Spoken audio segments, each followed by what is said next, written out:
Hey guys, what's up? James here with first video in with having to say a 1,000 subscribers. I actually got a partnership program with YouTube now, so thank you guys so much. I just set out to make some useful videos to help out everyone that needs it, and just slowly became into this now. So just kind of cool. Anyways, enough of that. Let's get back to the video. Today's car, we got a 2017 Volkswagen Passat R-Line. Gentleman crashed his car, unfortunately. The Passat TSI. So what we got going on today is an issue. Customer complaint is two. One of which was leaking fluid. It is coolant, and it turns out to be his radiator is leaking from the top here. Kind of spraying downwards, so need a new radiator. Already estimated that out. But even further beyond that, we have a bigger issue, and this is in regards to a misfire, cylinder 4, specifically on this one. So we have 1, 2, 3, and 4, and basically I've kind of already done most of the diagnostic process here. So what I have come to conclusion, to kind of give you an idea of what I did, is client replaced spark plugs. And let's say for the scenario you replaced all of the coils and there's still a misfire. So here's what I kind of diagnosed for the issue.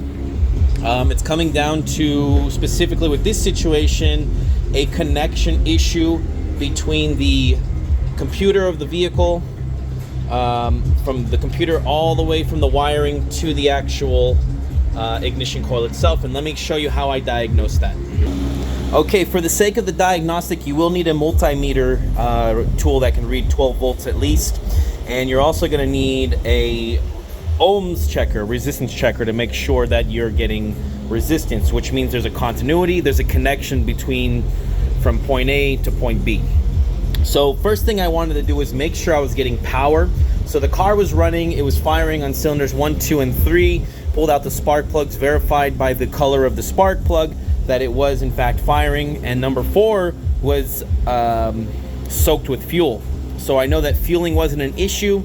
At least only other issue could be overfueling, but it didn't seem to be the case. It just seemed to be more likely that it just wasn't getting spark.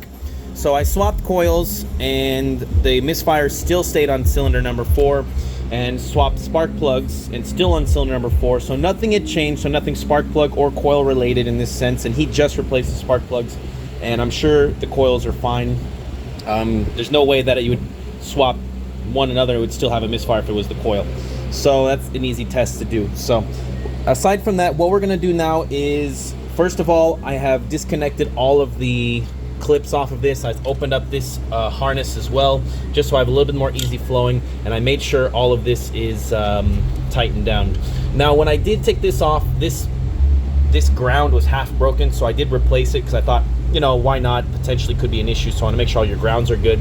This one actually has 2 grounds, which is the black wires, and as well as this brown wire, which this grounds off over to the side, and I've already verified continuity there, but I'll show you how to diagnose and how I diagnosed that. So first thing I want to do is verify that I'm getting power to the connectors themselves. So with everything such as this battery on, I made sure I reconnected these. You won't have these off until later, so I just way ahead of the diagnostic process and it's kind of backtracking to explain to you guys. So let's go to the car and let's put key on. So we're gonna just key on. No start, just key on. Right before the final one to crank the engine. So with key on now, we're gonna go over here and we're gonna take our negative. It actually doesn't really matter, but anyways, put the negative right into the top of the cylinder head, touching the metal, the aluminum. And then what we're gonna do is I'm gonna put it on 20 volts or 12 volts reading, and we're gonna go to each individual one. Now the wire we're checking for first power is red. Now what's nice is these are all the reds are daisy chained together, so there's even continuity between each of them, but there should be power on each one. Should be 12 volts. And it's always the far left ones. So if we start checking the far left ones, we have 12 volts, 12 volts, 12 volts, and on the problematic one, touch the left one, we have 12 volts. So we're getting power. This is great. Now, The only other one that should be getting a power, I kind of checked just in case. I know the second one's a ground, so there shouldn't be any power here. And the fourth one is a ground, should not be any power here. The fourth and far right pin on all of them is this actual hard ground wire that comes off on these. So that's the fourth pin, so there should be no power there. On the third one though, this is the connection from the computer and should be receiving a 0 to 5 volt reference voltage. And this is actually how I diagnosed the problem here. So with key on right now, if I'm touching this third pin connector on this one, I'm getting 2.6 volts. Oops, 2.6 volts. And let's do it for the cylinder 2, 2.6 volts, cylinder number 3, 2.6 volts, and last but not least, cylinder number 4,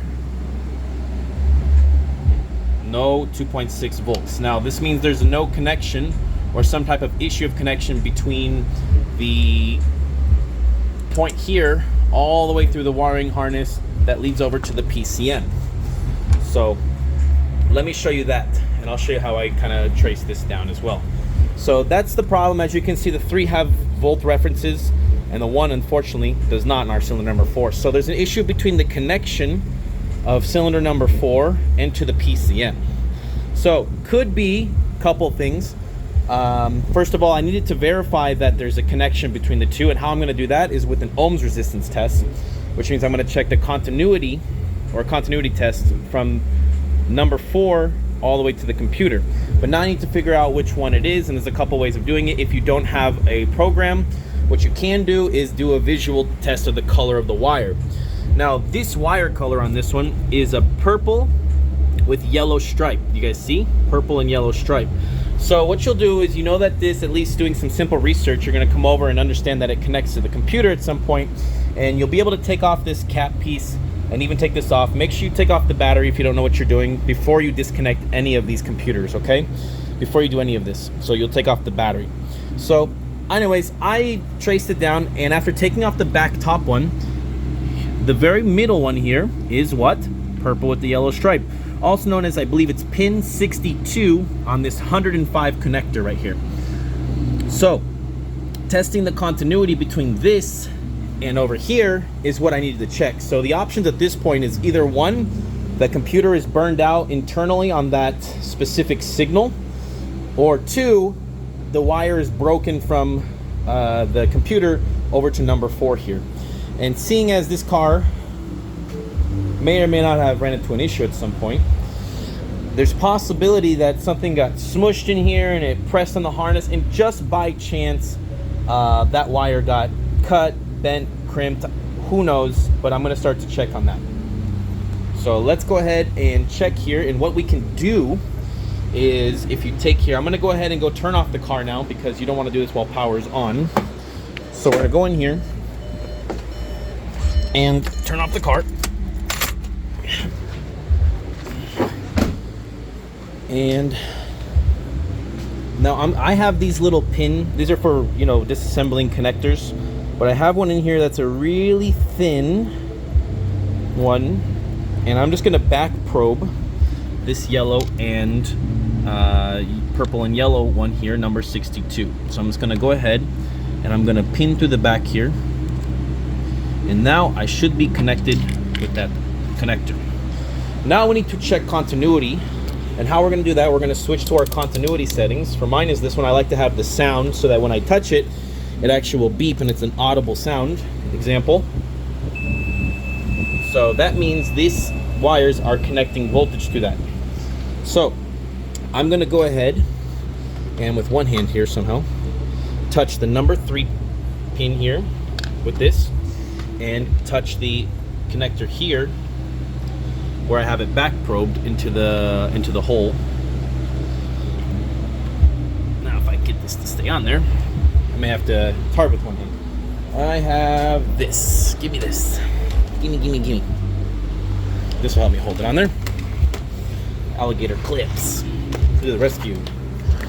Oh. Sorry about that. Just don't want to lose the diagnostic process. So anyways, I'm going to get an alligator clip, put this on here. I'll be right back. Let me get this set up so I can show you. Okay, I have a little alligator clip now holding that onto that pin. Sorry, it's a little bit hard to see from the picture, but let's go ahead. Now, when I touch this, this should give me an ohms resistance. So when I go to pin number 3 here and touch it, as you can clearly see, no sound, open connection, there's no continuity, which means this wire connection is broken from the connector here over to this side. Now what's weird is the car drove fine. Even after the accident, it was fine for a while. So something happened at some point. Now you're saying, James, how do I know that that's gonna work? Well, let me show you. If we're also gonna go down here,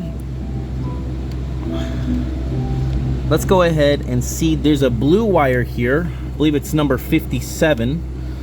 This is for, let's go ahead and back probe number 57 here. 57 is for coil number 3, which is this one here, and it's a blue one. And since we're on 62 here, if we do 62, 61, 60, and just count them back each lot, 59, 58, 57. Now 57 is this blue one, this kind of electric blue right there, that electric blue right there. Sorry about the focus of it, but that bright blue wire in the middle of the screen is number 57. Now we're back probing number 57. We're gonna throw our alligator clip and our connector here, because I'm only one-handed, but I'm gonna go ahead and get that set up, and I'm gonna show you what it should happen. Okay, change of plan. So even after I did it, there was no continuity between the two, so I'm gonna go ahead and remove this connector and probe it from the front. I just don't think I'm getting good connection from the back here, and just to stabilize the testing process, I want to make sure I get good connection to the direct pin. So what I'm going to do, I'm going to go ahead and I'm going to take off the battery here. It's 10 millimeter, and I'm going to go ahead, just remove the battery like so. Drop this off down here. Now we're going to go ahead and remove it. Now these ones usually have a little latch on top. I've already taken this one off, but you're going to basically lift this latch up, or in the process on the back side here, you're going to pull this piece here, and it will self-eject, like so. Once you pull this all the way out, boom, it'll pop up, and we're gonna pull it out. So let's try this test again. So now looking at the back, it's a little overwhelming when you're gonna see that, but if you look really close, and we're gonna get in the right orientation, so such as this, you'll notice that there's numbers in the corners. Sorry, someone called me. So anyways, there's numbers in the corners. As you can see in the top left, it says 1. All the way to the far right, you'll see 21, which means from each row is going to be 21 pins, which making this one all the way up to 105. So we have here row 1 followed by second one, and even if you look inside, you'll see the metal connecting points from where the wires will connect into the pins of the connector here. Now you also want to verify that you don't have any bent pins in here, because that can also cause you to have bad connection. But anyways, our goal right now is to check continuity from the number 4 ignition coil connector all the way to the actual computer itself, because that's all it is, just hardwired here, and then it has the final connection. And as we verified earlier, we have no volt reference from the computer. So I've already went ahead and done the connection point here to the pin number 62, I believe it is. So how we're going to look at that is each row is 21. So first row is 21, the second row is going to be 42, because it's another 21, and then this row goes all the way up to 63, because it's 21, each time it's 21. So 63, and I know my pin's number 62, I back up 1 to 62, which I've placed my metal pin connector now. So now I'm directly connected inside of the connector here. And if we look on the back again, we're looking at the yellow with purple. We can see it's 1 back from the front. That one's 63, back to yellow with purple, that's 62. So now we're directly connected to the pin of 62, which should run from the harness here all the way over to directly here, number 4, to this purple, to exactly here. So now, just to give you an idea, I'm gonna go ahead and we're gonna go ahead and touch this on here. Let's touch right on there. So I have it to touch right on the connector, and then I'm going to take the black one, the other side of this, which is here, and we're going to go ahead and touch on this. This should now have continuity. Fortunately, open loop, no continuity, no sound. Again, just to remind you what it sounds like. Connects, beeps as well. So no continuity there. Now, just to give you an example of just to verify our repair, I always like to compare the 4 to the 3 or to the 2, just to make sure it's all the same. Now, number 3 has a bright blue wire. It's also in pin number 57. I already checked that, and it's kind of hard to, you know, go over it. I do have a program I pay for that shows me the wiring diagram, so I can show you guys that. But in general, in this case, if you didn't have that, you're just going to kind of look for that matching bright blue wire. And if you're looking, and if you look back, it's number 57 on this one. So if you go back a couple, you'll see right there a bright blue electric wire, no stripe. So that's pin number 57. So let's go ahead and do a simple counting. It's pretty easy. So we're already in 62. So we need to go back 60, 62, 61, 60, 59, 58, 57. So we need to go right here at the tip of my finger. Sorry, I'm going to turn the camera away while I put this in. 57. So we're going to go back. Now we're on pin 57. 57 is the blue reference from the computer to coil number 3. And now we're going to do the same test. We're going to go ahead and put this into the 3rd slot, which is the blue wire. As you can see, the blue wire goes into number 3. We're going to touch it on there. And again, I'm doing this all with one hand, so it's a little bit hard to make sure these stay touching. There. Ah! Oh! Where's the black one here? Sorry about that, guys. But let me get these connected, and I'll come back and show you what it should do. Okay, so I alligator clip this one on to the pin 57, which is that electric blue wire, which goes to the harness, wraps around, comes up here, and goes right to coil number 3. Now, when I touch this, there should be continuity connection from this to the computer. So this should, there we go. So we can see there's a problem by cross-verifying with the one next to it that we have an issue, a broken wire all the way from this point to the computer. So now our goal is to diagnose, is it here at the connector? Did when the last mechanic took this off, did he by chance pull this wire out just a little too far and maybe broke the wire inside the connector? Or is it an actual broken wire down here? Not sure, but that's your goal now. I'm not sure if I want to record showing the process of that, but basically now I know the problem.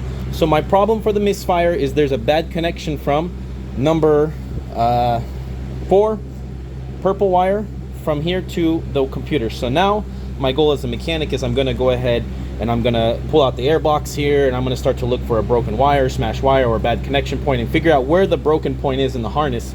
And then I may have to even run a new wire connecting directly from here over to there, just to kind of make sure I get it done. So anyways, guys, with your coil, after you still have a misfire after replacing spark plugs, replacing coil, you did a compression test, everything looks good. Comes down to this specific situation. Hopefully it helped out how to diagnose that. And again, just actually one more quick thing to show you while we're here. And then of course you can check the same thing with the grounds. So you want to make sure that this is grounded out. We're going to get our connector. Sorry for being all over the place. So I'm going to go ahead and throw this into the top of the engine here. And then how you can also check if there's a good ground is I have all of the grounds still connected. If I'm just going to go ahead and check the front connector here and touch it, I should have continuity. If I touch one to the engine valve cover and one to this one, should have continuity. And I do. So on number 4 we have continuity. And then let's go ahead and check the brown wire as well. The brown wire is also another ground that daisy chain. So this actually daisy chain all the way to the front fender line up here somewhere, at least what it shows in there. And then the black one obviously connects right here to the top of the valve cover. So let's go ahead and check the brown one as well. The brown one should also be connected, and I still have it touching the engine. We're going to check number 2 as well, and we have good ground. So we know we have 2 good grounds. We know we have good power, and the only issue is we don't have that reference. So anyways, guys, it was useful. Just what I'm going to do now is just going to chase that wire down and unwrap it. It's a little bit of a time-consuming process. I don't think I need to show you that, but basically that's the problem. We have bad connection. I hope this video helped out. Please feel free to like, share, subscribe. I appreciate all of you. Thank you for that, and catch you on the next video.